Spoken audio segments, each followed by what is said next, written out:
નમસ્કાર, Gujarat opinion news ચેનલમાં હું છું આપની સાથે રોશની ઠાકોર। સમાચારોની વાત કરીએ તો નવસારી જિલ્લા ભાજપ કાર્યાલય કમલમ ખાતે રાજ્યના કેબિનેટ મંત્રી નરેશ પટેલ તેમજ નવસારી જિલ્લા ભાજપ અધ્યક્ષ ભૂરાભાઈ શાહની વિકસિત ભારત રોજગાર અને આજીવિકા મિશન ગ્રામીણ વીબીજી રામજી અધિનિયમ 2025 અંગે પત્રકાર પરિષદ યોજાઈ। કેબિનેટ મંત્રી નરેશભાઈ પટેલે પ્રેસ વાર્તાને સંબોધતા જણાવ્યું હતું કે વિશ્વ નેતા અને યશસ્વી વડાપ્રધાન શ્રી નરેન્દ્રભાઈ મોદીના ગત 11 વર્ષના કાર્યકાળ દરમિયાન દરેક નિર્ણયમાં લોકહિત કેન્દ્ર સ્થાને રહ્યું છે, જેના પરિણામે દેશના વિકાસને નવી ગતિ, નવી દિશા મળી છે। સમાજના છેવાડાના વંચિત, ગરીબ તેમજ નાનામાં નાના વ્યક્તિને વિકાસની મુખ્ય ધારામાં લાવવાનું કામ થયું છે। શ્રી મોદીજીએ આવાસ, આરોગ્ય, આહાર, આજીવિકા માટેની વિવિધ યોજનાઓ દ્વારા ગરીબોને સશક્ત કર્યા છે। આ વિવિધ યોજનાઓ થકી છેલ્લા એક દાયકામાં દેશમાં 25 કરોડથી વધુ ગરીબો ગરીબી રેખાથી બહાર આવ્યા છે। ગ્રામીણ ગરીબો અને શ્રમિકો વધુ સશક્ત બનાવવા માટે પ્રધાનમંત્રી નરેન્દ્રભાઈ મોદીએ વીબીજી રામજી યોજનાને લઈ આવ્યા છે। આ યોજના લોકોને વધુ રોજગારી, વધુ આવક અને વધુ આર્થિક સુરક્ષા આપશે।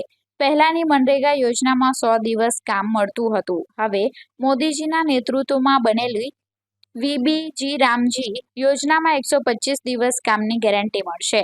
આમાં કૃષિ ઉત્પાદકતા અને કામદારોની સુરક્ષા બંનેનું બેલેન્સ જળવાયું છે।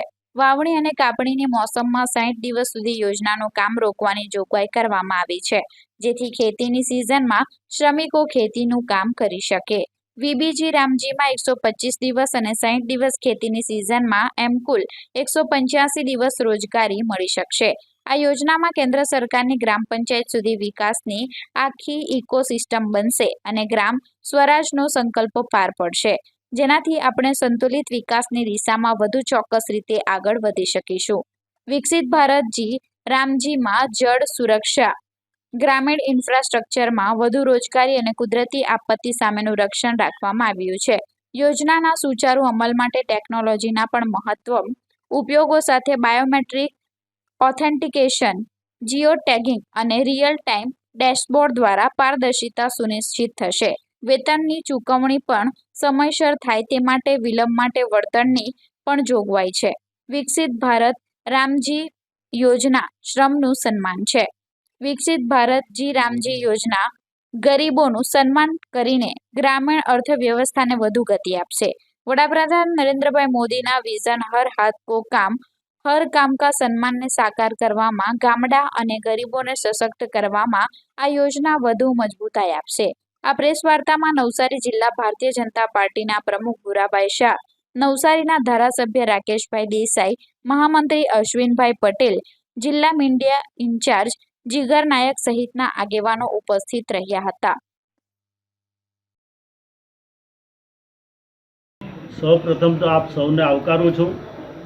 આપણી વચ્ચે ભારતીય જનતા પાર્ટીના અધ્યક્ષ આદરણીય ભૂરાભાઈ શાહ, ધારાસભ્ય શ્રી ભાઈ શ્રી રાકેશભાઈ, મહામંત્રી શ્રી અશ્વિનભાઈ, અમારી સાથે જોડાયેલા અન્ય સંગઠનના આગેવાનો, ખાસ કરીને આજની જે પ્રેસ કોન્ફરન્સ છે, આપણા યશસ્વી પ્રધાનમંત્રીજી નરેન્દ્રભાઈ ના નેતૃત્વમાં વિકસિત ભારત રોજગાર અને આજીવિકા મિશન એટલે કે ગ્રામીણ વીબીજી રામજી અધિનિયમ 2025ની મંજૂરી આપવામાં આવી છે। આ અધિનિયમ આવનારા દિવસોમાં ગ્રામીણ વિસ્તારનો વિકાસ થાય, ગ્રામીણમાં રહેતા ખેડૂતો, મજૂરો એને વધારે ફાયદો થાય, મજૂરોને ગેરંટી સાથે રોજગારી મળી શકે, એવા ખૂબ જ ભાવ સાથે આ અધિનિયમ બનાવવામાં આવ્યો છે। પણ કેટલાક સમયથી અન્ય વિપક્ષના લોકો એને ભ્રમ ફેલાવવાનો પ્રયત્ન કરી રહ્યા છે, ગેરમાર્ગે દોરવાનો પ્રયત્ન કરી રહ્યા છે। આ યોજના અત્યાર સુધી 100 દિવસની ગેરંટી સાથે રોજગારી આપતી હતી, એમાં વધારો કરીને 125 દિવસ કરવામાં આવ્યા છે। આ યોજના હેઠળના કામો જે રીતે ગ્રામ પંચાયતને પહેલાં બી સત્તા હતી, પરંતુ આજે બી એ સત્તા આપીને વધુ મજબૂતાઈ સાથે, વધુ વિશ્વાસ સાથે અને કોઈપણ પ્રકારની છેતરપિંડી નહીં થાય એવા નિયમો બનાવીને મજૂરોને પણ પૂરી ગેરંટી સાથે રોજગારી મળી શકે, મજૂર લોકોને કદાચ બેસવાનો વાર આવે તે દિવસની પણ આમાં સેફટીની જોગવાઈ કરી છે.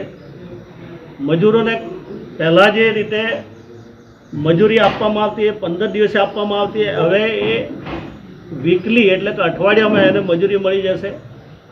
એવા અનેક પ્રકારના સુધારા વધારા સાથે આ યોજના હેઠળ પહેલાં ફક્ત માટીકામથી લઈને અમુક જ કામો કરતા હતા. હવે ગામની એક કોઈ એસેટ બને, ગામનો એક સારો વિકાસ થાય, હોસ્પિટલ હશે, આંગણવાડી હશે, ડેરેજના કેટલાક કામો હશે, ચેકડેમના કેટલાક કામો હશે, જે એસેટ બની શકે એવા કામોમાં મજૂરોને કેવી રીતે જોડી શકાય. અનેક જે રીતે હસ્તકલા હોય, ગ્રામીણમાં અનેક પ્રકારના નાના ઉદ્યોગો હોય, એમાં પણ કેવી રીતે આ બહેનોને જોડી શકાય, આ મજદૂરોને કેવી રીતે જોડી શકાય એ પ્રકારની પણ જોગવાઈ કરવામાં આવી છે. હવે પછી જે કામો થશે એ પણ ગ્રામ પંચાયત એનો એક એક્શન પ્લાન બનાવશે અને જે રીતે પ્લાન બનાવીને એ પ્લાન પ્રમાણે જ કામ કરવાના છે. એ પ્લાનમાં એવા કામો હશે કે જે રીતે ગામને પણ વિકાસ દેખાય, ગામને પણ એનો ભવિષ્યમાં ઉપયોગ કરી શકે એ પ્રકારના કામો હશે.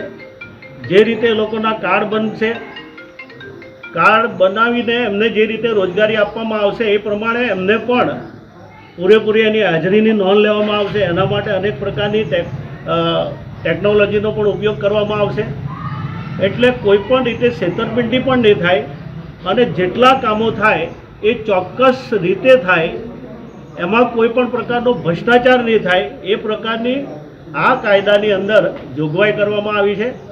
એટલે આપણે સૌ જાણીએ છીએ કે આદરણીય નરેન્દ્રભાઈ મોદી સાહેબ હર હંમેશ માટે ગરીબોની ચિંતા કરે છે.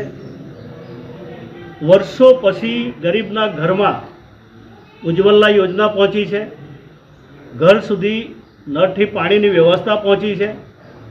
ઘરમાં વર્ષોથી કેટલાક ગરીબોના ઘરમાં શૌચક્રિયા માટે શૌચાલય નહીં હતું, એ શૌચાલય પહોંચ્યું છે. ગરીબને પાકું આવાસ પહોંચ્યું છે. ગરીબને અન્ન યોજનામાં સમાવેશ કરીને 2 ટંક સારી રીતે જમી શકે એ માટેનું અનાજની વ્યવસ્થા કરવામાં આવી છે. ગરીબના ઘરમાં ન કરે નારાયણ કોઈ મોટી બીમારી આવી જાય તો એનું પણ જીવન બચી શકે એ રીતે આયુષ્યમાન કાર્ડની જોગવાઈ કરવામાં આવી છે. એવી અનેક પ્રકારની નરેન્દ્રભાઈ છેલ્લા 11 વર્ષમાં, આમ તો ગુજરાતમાં મુખ્યમંત્રી હતા તે સમયથી જ ગુજરાતની ચિંતા કરી છે, પણ 140 કરોડની જે જનતા છે એમાં કોઈ પણ પ્રકારની રાજનીતિ નહીં, કોઈ જાતિવાદ નહીં અને સમગ્ર દેશની જનતાની સુખાકારીને ધ્યાનમાં રાખીને ગરીબોની કોઈ જાતિ હોતી નથી. દરેક ગરીબને કેવી રીતે વ્યવસ્થા પહોંચે, નીચે સુધી કેવી રીતે વ્યવસ્થા પહોંચે એની ચિંતા કરીને અનેક યોજનાઓ પણ બનાવેલી હતી.